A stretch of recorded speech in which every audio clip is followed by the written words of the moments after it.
Hello and welcome. Constitution में next article है हमारे पास आर्टिकल नंबर 59। आर्टिकल 59 बात करता है कंडीशंस ऑफ प्रेसिडेंट्स ऑफिस कि प्रेसिडेंट के ऑफिस की क्या कंडीशंस होंगी। पहला पॉइंट आ गया हमारे पास बार ऑन लेजिस्लेटिव मेंबरशिप कि प्रेसिडेंट जो है वो मेंबर नहीं हो सकता है ईदर हाउस ऑफ पार्लियामेंट का या फिर किसी भी स्टेट लेजिस्लेचर का।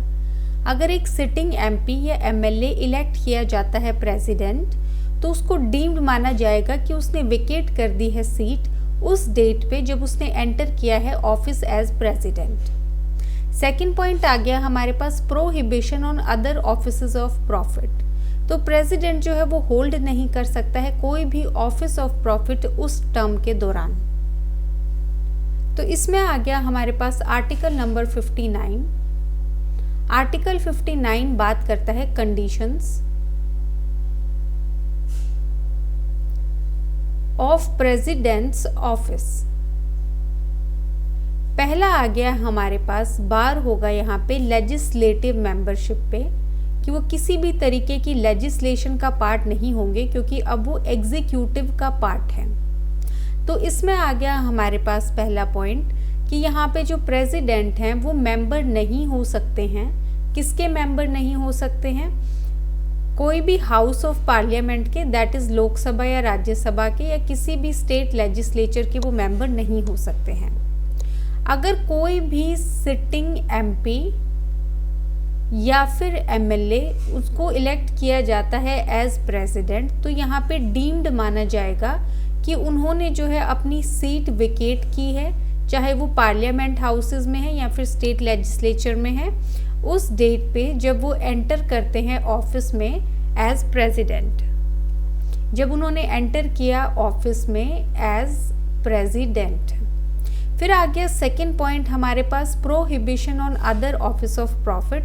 यहाँ पे प्रेसिडेंट जो है होल्ड नहीं करेंगे कोई भी ऑफिस ऑफ प्रॉफिट इस टर्म के दौरान। तो यह आ गया हमारे पास इस स्लाइड में। हम एक बारी रिवाइज कर लेते हैं। इसमें आ गया हमारे पास आर्टिकल नंबर 59 किसकी बात करता है? कंडीशंस प्रेसिडेंट के ऑफिस की। पहला पॉइंट है बार ऑन लेजिस्लेटिव मेंबरशिप। बार है लेजिस्लेटिव मेंबरशिप पे।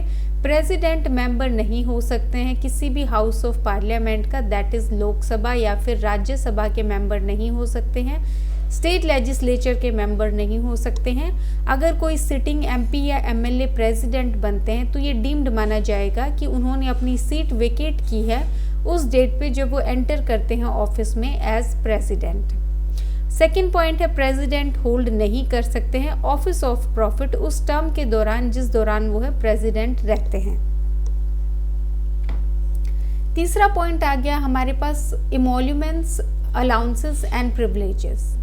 प्रेसिडेंट इंटाइटल्ड हैं ऑफिशियल रेजिडेंस बिना पेमेंट के, रेंट के, सैलरीज, अलाउंसेस और प्रिविलेजेस जो डिटरमाइन किया जाएगा पार्लियामेंट के द्वारा। फिर आ गया अनटिल देन जो स्पेसिफाइड है सेकंड शेड्यूल में। Protection of emoluments, the salary and allowances president के वो रिड्यूस नहीं किए जा सकते हैं। प्रोटेक्शन अप्लाई होता है ड्यूरिंग जो टर्म है ऑफिस का उसके दौरान। तो यहाँ पे आ गया हमारे पास जो ऑफिस की जो कंडीशंस है प्रेसिडेंट के ऑफिस की, उसमें थर्ड पॉइंट है हमारे पास इमोल्यूमेंट्स, अलाउंसेस एंड प्रिविलेजेस। तो क्या क्या हमारे पास प्रिविलेजेस आती हैं प्रेसिडेंट के ऑफिस के साथ? इसमें आ गया हमारे पास प्रेसिडेंट इंटाइटल्ड हैं, उनको मिलेगा, क्या मिलेगा? पहला आ गया हमारे पास ऑफिशियल रेजिडेंस मिलेगा, उनको सरकारी घर मिलता है जो बिना पेमेंट ऑफ रेंट होगा, उनके लिए उनको कोई भी पेमेंट नहीं करनी है रेंट की। सेकंड आ गया सैलरी मिलेगी उनको, अलाउंसेस मिलेंगे उनको और प्रिविलेजेस मिलेंगे। और ये कौन डिसाइड करेगा या कौन डिटरमाइन करेगा? ये डिटरमाइन किया जाएगा पार्लियामेंट के द्वारा। और ये कब तक रहेगा या फिर अनटिल देन या फिर नहीं किया गया है पार्लियामेंट के द्वारा डिटरमाइन, तो जो स्पेसिफाई किया गया है सेकंड शेड्यूल में उसके अकॉर्डिंग जो है उनको सैलरी, अलाउंसेस या प्रिविलेजेस मिलेंगे। फोर्थ आ गया इसमें हमारे पास प्रोटेक्शन ऑफ इमोल्यूमेंट्स। इसमें आ गया हमारे पास कि जो सैलरी है और जो अलाउंसेस हैं प्रेसिडेंट के, वो रिड्यूस नहीं किए जा सकते हैं। मतलब जो दिया गया है लॉ में या फिर सेकंड शेड्यूल में, उससे रिड्यूस नहीं होंगे। यहाँ पे जो प्रोटेक्शन है वो अप्लाई करती है जो टर्म है ऑफिस की उसके दौरान।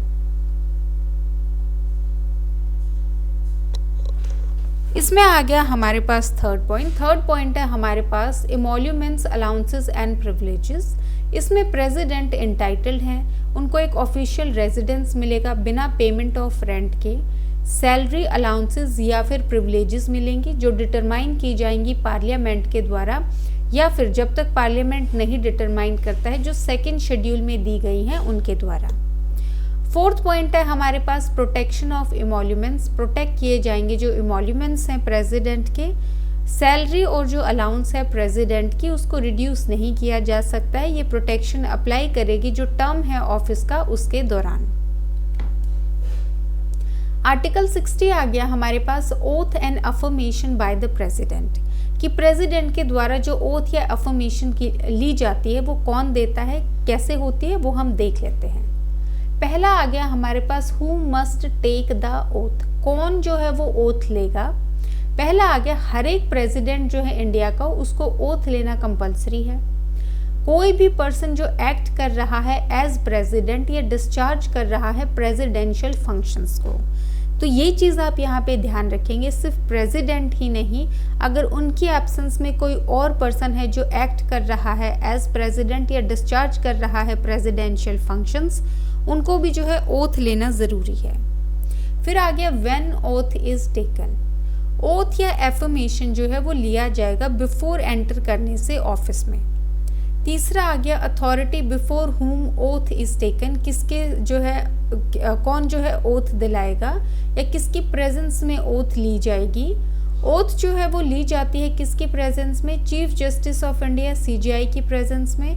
और जब एब्सेंस होता है सीजीआई का, सीनियर मोस्ट अवेलेबल जज होता है हमारे पास सुप्रीम कोर्ट का, उसकी प्रेजेंस में। फॉर्म क्या है ओथ की या फिर अफर्मेशन की, प्रेसिडेंट सोलमली स्वेयर करेंगे या अफर्म करेंगे कि वो क्या करेंगे, जो हमारे पास पर्टिकुलर वोकैबुलरीज यूज की गई हैं। फेथफुली एग्जीक्यूट करेंगे ऑफिस जो है प्रेसिडेंट ऑफ इंडिया का। प्रिजर्व करेंगे, प्रोटेक्ट करेंगे, डिफेंड करेंगे कॉन्स्टिट्यूशन को और लॉ को। डिवोट करेंगे खुद को सर्विस में और वेलबींग में जो पीपल हैं इंडिया की उनकी। तो यहाँ पे आ गया हमारे पास आर्टिकल नंबर 60। आर्टिकल 60 बात करता है oath and affirmation by president. सबसे पहला क्वेश्चन है हमारे पास कौन जो है ओथ लेगा। इसमें हमारे पास दो पर्सन्स हैं। पहले जो प्रेसिडेंट हैं इंडिया के वो ओथ लेंगे। फिर आ गया हमारे पास कोई भी पर्सन जो एक्ट कर रहे हैं एज प्रेसिडेंट या फिर डिस्चार्ज कर रहे हैं प्रेसिडेंशियल फंक्शंस को, तो उनके लिए भी ओथ लेना कंपलसरी है। व्हेन ओथ इज टेकन, कब ली जाती है, before entering upon office, office जो एंटर करने से पहले, बिफोर एंटरिंग अपॉन ऑफिस। तीसरा आ गया इसमें किस अथॉरिटी के सामने जो है या कौन अथॉरिटी जो है ओथ दिलाती है। पहला आ गया हमारे पास CJI, chief justice of India जो है उनकी प्रेजेंस में ओथ ली जाती है। अगर हमारे पास सीजीआई एब्सेंट हैं तो वहाँ पे कोई भी सीनियर मोस्ट अवेलेबल जज जो हैं सुप्रीम कोर्ट के, उनके सामने जो है ओथ ली जाएगी। फोर्थ आ गया हमारे पास यहाँ पे फॉर्म क्या होगी ओथ की, तो यहाँ पे जो प्रेसिडेंट हैं वो अफर्म करेंगे कि ही और शी विल, क्या करेंगे वो। पहला आ गया इसमें हमारे पास फेथफुली एग्जीक्यूट करेंगे जो ऑफिस है प्रेसिडेंट ऑफ इंडिया का। आपको फॉर्मेट याद रखने की ज़रूरत नहीं है, ये आपका पूछा नहीं जाता, लेकिन क्योंकि इस आर्टिकल से रिलेटेड है तो मैं करवा रही हूँ। सेकेंड आ गया प्रिजर्व करेंगे, प्रोटेक्ट करेंगे और डिफेंड करेंगे कॉन्स्टिट्यूशन को एंड लॉ को। तीसरा आ गया इसमें हमारे पास डिवोट करेंगे खुद को हिमसेल्फ या फिर herself depending upon the gender, जो भी डिवोट करेंगे खुद को सर्विस पे और वेल बीइंग जो है पीपल ऑफ इंडिया की, उनको लेके वो डिवोटेड रहेंगे। तो यह आ गया हमारे पास ओथ एंड एफर्मेशन। सबसे पहले हम देखेंगे आर्टिकल नंबर 60 में बात करते हैं ओथ और एफर्मेशन की। बाय प्रेसिडेंट, इसमें है कौन लेगा ओथ, प्रेसिडेंट लेंगे प्लस जो पर्सन एक्ट कर रहे हैं प्रेसिडेंट के बिहाफ पे या फिर डिस्चार्ज कर रहे हैं प्रेसिडेंशियल फंक्शंस को। कब लेनी है oath, before entering upon office, office में एंटर करने से पहले ओथ लेनी है। किस अथॉरिटी के सामने लेनी है, चीफ जस्टिस ऑफ इंडिया के सामने लेनी है। अगर सीजीआई एब्सेंट है तो जो सीनियर मोस्ट जज अवेलेबल होंगे सुप्रीम कोर्ट के, उनके सामने जो है ओथ लेनी है। फॉर्मेट क्या होगा यहाँ पे या फॉर्म क्या होगी, प्रेसिडेंट अफर्म करेंगे कि ही और शी विल क्या करेंगे, फेथफुली एग्जीक्यूट करेंगे ऑफिस जो है प्रेसिडेंट ऑफ इंडिया का, प्रिजर्व करेंगे, प्रोटेक्ट करेंगे, डिफेंड करेंगे कॉन्स्टिट्यूशन को और लॉ को, डिवोट करेंगे खुद को सर्विस में और वेलबींग में जो पीपल हैं इंडिया के उनकी। आपको जो याद रखना है वो आपको मोस्टली ये वाला पार्ट याद रखना है कि किस अथॉरिटी के सामने ओथ ली जाती है। सीजीआई के सामने, एब्सेंट है तो सीनियर मोस्ट अवेलेबल जो जज होंगे उनके सामने। फिर आ गया हमारे पास आर्टिकल नंबर 61। आर्टिकल नंबर 61 बात करता है procedure for impeachment of the president. यहाँ पे प्रोसीजर दिया गया है कैसे इम्पीच किया जा सकता है प्रेसिडेंट को।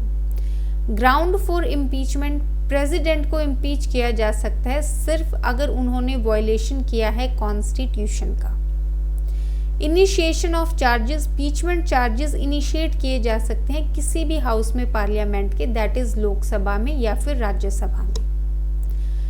Conditions for moving impeachment resolution, एक चार्ज को प्रेफर किया जा सकता है ओनली इफ अगर नोटिस रिक्वायरमेंट 14 डेज का प्रायर रिटन नोटिस दिया गया है, नोटिस जो है वो साइन किया गया है बाय एट लीस्ट 1/4 जो टोटल मेंबर्स हैं हाउस के। स्पेशल मेजॉरिटी इनिशिएशन के लिए जो रेजोल्यूशन है वो पास किया जाएगा 2/3 मेजॉरिटी जो है टोटल मेंबरशिप की हाउस की। तो हम यहाँ पे देख लेते हैं क्या क्या इंपॉर्टेंट है हमारे लिए। इसमें आ गया हमारे पास सबसे पहले आर्टिकल नंबर 61 की बात की गई है। आर्टिकल 61 बात करता है procedure for impeachment of the president की।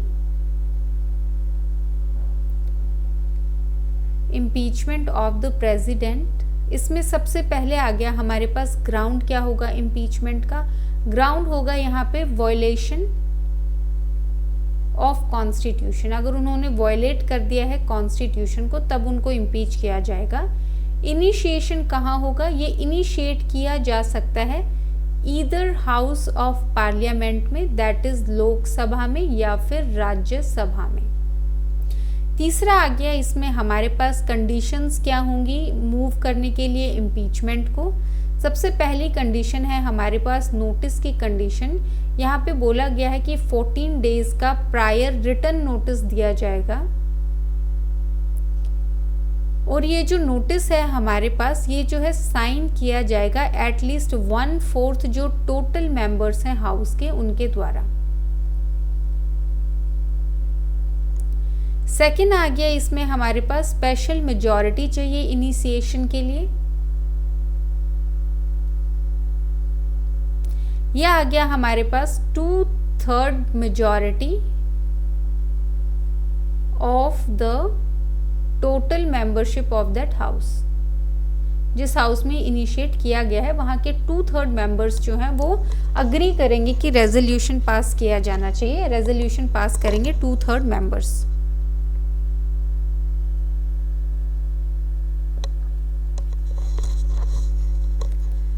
इसमें आ गया हमारे पास आर्टिकल नंबर 62। अब हम देख लेते हैं हमें क्या याद रखना है या कौन कौन सी चीज़ें प्री के हिसाब से इम्पॉर्टेंट है।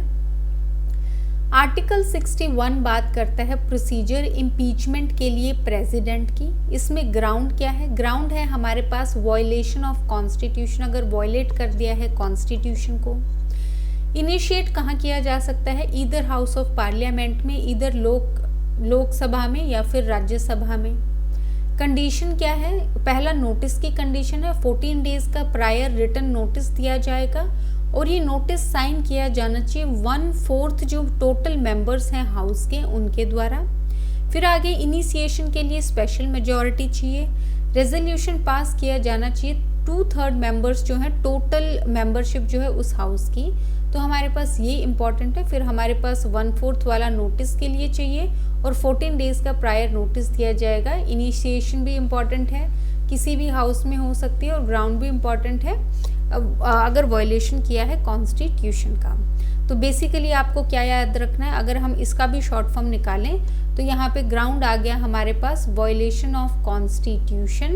इनिशिएट किया जा सकता है इधर हाउस ऑफ पार्लियामेंट में, 14 डेज का आपका प्रायर नोटिस जाएगा, इसको साइन करेंगे 1/4। ये ट्रिक है, 14 के बीच में आप स्लैश लगा देंगे तो 1/4 आ जाएगा।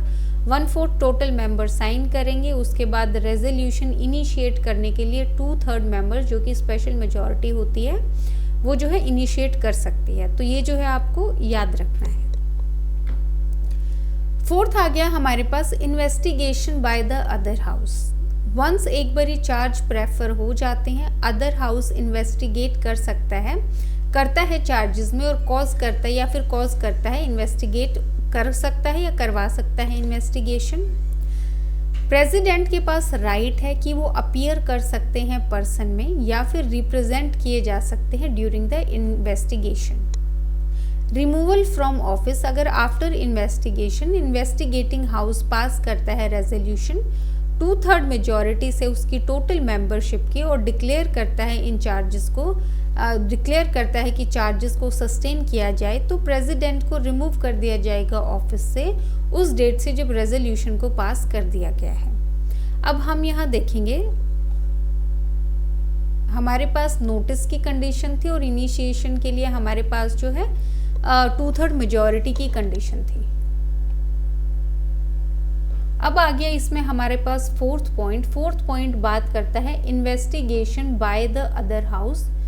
तो इन्वेस्टिगेशन जो है दूसरे हाउस के द्वारा, मतलब जिस हाउस में इनिशिएट किया गया है तो दूसरे हाउस में क्या प्रोसीजर है। तो यहाँ पे एक बारी अगर चार्ज प्रेफर कर दिए जाते हैं, चार्ज अगर एक बारी प्रेफर कर दिए गए हैं तो जो दूसरा हाउस है, अदर हाउस जो है वो इन्वेस्टिगेट करेगा चार्जेस को कि वो करेक्ट है या फिर नहीं है। यहाँ पे प्रेसिडेंट के पास क्या राइट है, यहाँ पे जब इन्वेस्टिगेट किया जा रहा है प्रेसिडेंट के पास राइट है कि वो अपीयर हो सकते हैं इन पर्सन इन्वेस्टिगेशन के लिए या फिर रिप्रेजेंट भी किए जा सकते हैं। 5th आ गया हमारे पास रिमूवल फ्रॉम ऑफिस। अगर आफ्टर इन्वेस्टिगेशन, तो मतलब अभी इन्वेस्टिगेशन कंप्लीट होने के बाद पहला आ गया हमारे पास इन्वेस्टिगेटिंग हाउस जो है वो पास करता है रेजोल्यूशन 2/3 मेजॉरिटी से ऑफ टोटल मेंबरशिप और डिक्लेयर करता है कि चार्जेस को जो है सस्टेन किया जाए, मतलब वो अग्री करते हैं चार्जेस से तो चार्जेस सस्टेन होंगे।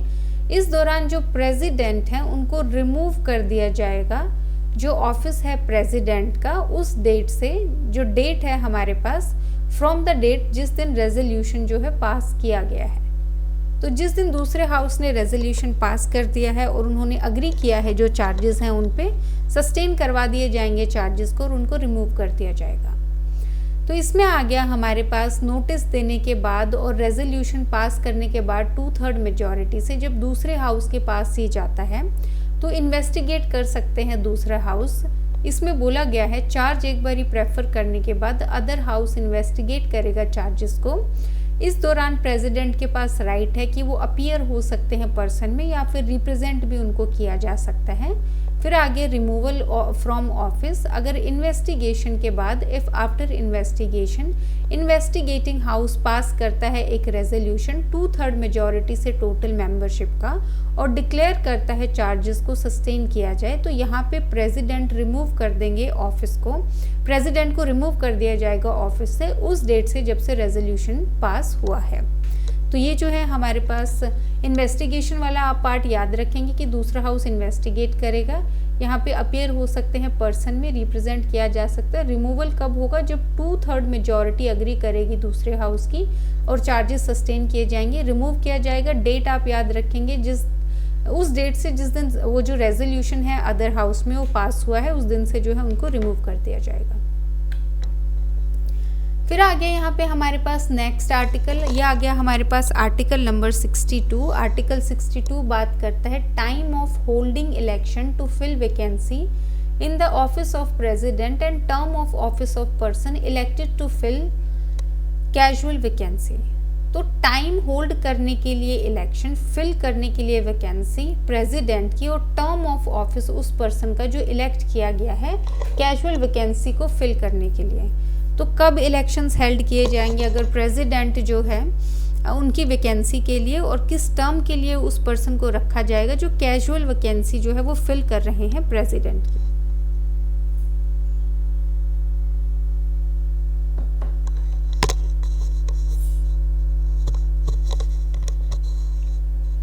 इसमें फर्स्ट पॉइंट आ गया हमारे पास vacancy due to expiry of term. अगर प्रेसिडेंट 5-year टर्म उनकी अबाउट टू एक्सपायर होने वाली है, इलेक्शन कंप्लीट किया जाएगा बिफोर द टर्म एंड्स, तो 5 साल की टर्म से पहले ही जो है इलेक्शंस कंडक्ट किए जाएंगे। पर्पस क्या है? इंश्योर करने के लिए कि कंटिन्यूटी हो ऑफिस में, कि कोई ब्रेक ना आए बीच में। Casual vacancy in the office of president, casual vacancy arise कैसे हो सकती है? डेथ की वजह से प्रेसिडेंट रिजाइन कर देता है, रिमूवल हो जाता है प्रेसिडेंट का, या किसी और रीज़न की वजह से ये कैजुअल वैकेंसी आ जाएगी। मतलब ये पहले से ही प्लान्ड नहीं थी, ये अचानक से आ गई है। तो इस स्लाइड में हम बात करेंगे आर्टिकल नंबर 62 की। आर्टिकल 62 जो है वो बात करता है सबसे पहले कौन से टाइम पे जो है होल्ड किए जाएंगे इलेक्शन फिल करने के लिए वैकेंसी को ऑफिस प्रेसिडेंट की। इसके अलावा क्या टर्म होगा ऑफिस का उस पर्सन का जिसको इलेक्ट किया गया है फिल करने के लिए कैजुअल वैकेंसी। पहला आ गया इसमें हमारे पास कि प्रेसिडेंट का जो इलेक्शंस हैं या वैकेंसी जो है ड्यू टू दो तरीके की वैकेंसी होती है। सबसे पहले हम उन वैकेंसी की बात कर लेते हैं जो एक्सपायर हो जाती है टर्म, उनकी वजह से एक्सपायरी ऑफ टर्म की वजह से फॉर्म होती है। इसमें आ गया हमारे पास अगर प्रेसिडेंट की जो 5 ईयर की जो टर्म है वो एक्सपायर होने वाली है, तो यहाँ पे जो इलेक्शन है वो कंप्लीट होने चाहिए या कंडक्ट किए जाने चाहिए और कंप्लीट होने चाहिए बिफोर द टर्म एंड्स, मतलब 5 साल की जो टर्म है उसके एंड होने से पहले। इसका पर्पस क्या है? इसका पर्पस है ताकि कंटिन्यूटी बनी रहे ऑफिस में, कोई ब्रेक ना आए और ऑफिस जो है कभी खाली ना हो, तो कंटिन्यूटी बनी रहे ऑफिस में, ये इसका पर्पस है। दूसरा आ गया इसमें हमारे पास कैजुअल वैकेंसी। कैजुअल वैकेंसी जो है कैसे अराइज हो सकती है? अगर डेथ हो जाती है प्रेसिडेंट की, रिज़ाइन कर देते हैं प्रेसिडेंट, उनको रिमूव कर दिया जाता है, या फिर किसी दूसरे रीज़न की वजह से, कोई भी ऐसा रीज़न, हेल्थ, अगर उनकी हेल्थ ऐसी है कि किसी और को फिल करनी पड़ेगी, तो इन सब के ये जो है हमारे पास ऐसे हमारे पास कैजुअल वैकेंसी अराइज होती है। तो इस स्लाइड में हमने पढ़ा है आर्टिकल नंबर 62 जो कि बात करता है टाइम की, होल्ड करने के लिए इलेक्शन, फिल करने के लिए वैकेंसी प्रेसिडेंट की, और जो टर्म है ऑफिस की, जो पर्सन को इलेक्ट किया जाएगा कैजुअल वैकेंसी को फिल करने के लिए। सबसे पहले हम 2 टाइप की वैकेंसीज की बात करेंगे, जनरल जो वैकेंसी है और एक कैजुअल वैकेंसी है। अगर कोई वैकेंसी एक्सपायर हो रही है, उनकी टर्म जो है 5 साल की, तो वहाँ पे कैसे जो है कैसे जो है इलेक्शंस कंडक्ट किए जाएंगे। तो इसमें प्रेसिडेंट की अगर 5 साल की टर्म अबाउट टू एक्सपायर है, एक्सपायर होने वाली है, तो यहाँ पे इलेक्शन कंप्लीट किए जाएंगे बिफोर वो टर्म एंड होती है। तो जो 5 साल का टाइम पीरियड है उससे कुछ टाइम पहले ही इलेक्शन हेल्ड कर दिए जाएंगे। पर्पस क्या है, ताकि कंटिन्यूटी बनी रहे ऑफिस में। कैजुअल वैकेंसी कैसे हो सकती है, अगर डेथ हो जाती है प्रेसिडेंट की, रेजिग्नेशन दे देते हैं प्रेसिडेंट, रिमूव कर देते हैं प्रेसिडेंट को, या फिर किसी और रीज़न की वजह से। नेक्स्ट आ गया इसमें हमारे पास time limit for filling casual vacancy. अब टाइम लिमिट कितना लगेगा, कैसे कितना टाइम लग सकता है कैजुअल वैकेंसी को फिल करने में। इलेक्शन हेल्ड किए जाएंगे जितना जल्दी हो सके उतना पॉसिबल, किसी भी केस में विद इन 6 मंथ्स जिस डेट से वैकेंसी अकर हुई है, तो जितना जल्दी हो सके उतना, और मैक्सिमम है हमारे पास 6 महीने के अंदर अंदर। Term of newly elected president, जो पर्सन इलेक्ट किया गया है फिल करने के लिए कैजुअल वैकेंसी, वो इंटाइटल्ड है कि फुल टर्म जो है 5 इयर्स की वो इंटाइटल्ड है। टर्म स्टार्ट होगी उस डेट से जब वो एंटर करता है ऑफिस में। ये सब्जेक्ट टू होगा जो प्रोविजंस है हमारे पास आर्टिकल 56 के। तो इसमें क्या आ गया हमारे पास, थर्ड पॉइंट आ गया इसमें हमारे पास, टाइम लिमिट क्या है फिल करने की कैजुअल वैकेंसी को, कि जो डेथ से, रेजिग्नेशन से या फिर रिमूवल से अराइज हुई है वैकेंसी, उसमें जो इलेक्शन है वो होल्ड किए जाएंगे एज सून एज पॉसिबल, जितना जल्दी हो सके। इसके अलावा किसी भी केस में within 6 months from the date the vacancy occurs, within 6 month उस डेट से जो वैकेंसी जो है वो अकर होती है। फोर्थ आ गया इसमें हमारे पास पॉइंट, कितनी टर्म के लिए जो न्यूली इलेक्टेड प्रेसिडेंट हैं उनको रखा जाएगा, या कब से जो है उनकी टर्म स्टार्ट होगी। तो इसमें आ गया हमारे पास जिस पर्सन को इलेक्ट किया गया है फिल करने के लिए कैजुअल वैकेंसी को, वो एंटाइटल्ड है हमारे पास फुल टर्म जो है 5 इयर्स की। तो जो 5 इयर्स की फुल टर्म है उसके लिए। सेकंड आ गया हमारे पास, ये स्टार्ट होगी उस डेट से जब वो एंटर करते हैं, ही और शी, प्रेसिडेंट जो है, इलेक्टेड मेंबर जो है वो एंटर करते हैं अपॉन ऑफिस, उस डेट से जिस दिन उन्होंने एंटर किया है ऑफिस में, और उससे अगले 5 साल तक जो है वो ऑफिस को होल्ड करेंगे। इसमें सब्जेक्ट टू होगा ये, मतलब कंडीशन सप्लाई होंगी आर्टिकल 56 की। अगर इसमें ऐसा कोई प्रोविजन है जो इसके अगेंस्ट जा रहा है तो वो फॉलो किया जाएगा। तो आर्टिकल 56 को ध्यान में रखते हुए हमने जो है ये वैकेंसीज को फुलफिल किया है। फिर आगे इसमें हमारे पास third point, time limit fill करने के लिए कैजुअल वैकेंसी को। इलेक्शंस जो हैं जितना जल्दी हो सके उतना, जितना जल्दी पॉसिबल है उतने जल्दी इलेक्शंस होल्ड करवाने हैं। किसी भी केस में विद इन 6 मंथ उस डेट से जब वैकेंसी अकर होती है, तो 6 महीने का हमारे पास कोई भी केस है, 6 महीने के अंदर अंदर आपको वैकेंसी फिल करनी है। टर्म जो है न्यूली इलेक्टेड प्रेसिडेंट की, इसमें आ गया जिस पर्सन को इलेक्ट किया गया है कैजुअल वैकेंसी के लिए, उसमें जो वो फुल टर्म जो है 5 साल की, उसके लिए वो एंटाइटल्ड है कि 5 साल तक वो प्रेसिडेंट रहेंगे।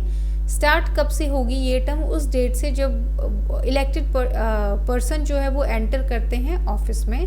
तो जितनी ही डेट पे उन्होंने एंटर किया है उस डेट से लेके 5 साल तक जो है वो प्रेसिडेंट का जो है पोजीशन संभालेंगे।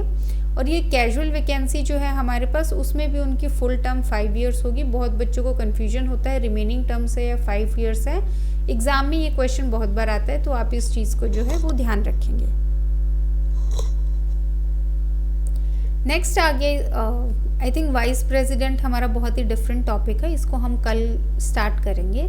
प्रेसिडेंट का जो है हमारे पास अभी तक इतना ही हमारे पास बेयर एक्ट में दिया गया है, इतने ही टॉपिक्स जो हैं बेयर एक्ट में दिए गए हैं। इसके अलावा अगर आपको पीडीएफ चाहिए कॉन्स्टिट्यूशन की या किसी भी सब्जेक्ट की जो चैनल पे कवर किया गया है, बी इट प्री के लिए या फिर मेंस के लिए, तो उसके लिए जो है आप कमेंट सेक्शन में जाएंगे। कमेंट सेक्शन में आपको एक पिन्ड कमेंट मिलेगा, उसमें आपको एक व्हाट्सएप नंबर दिया गया है।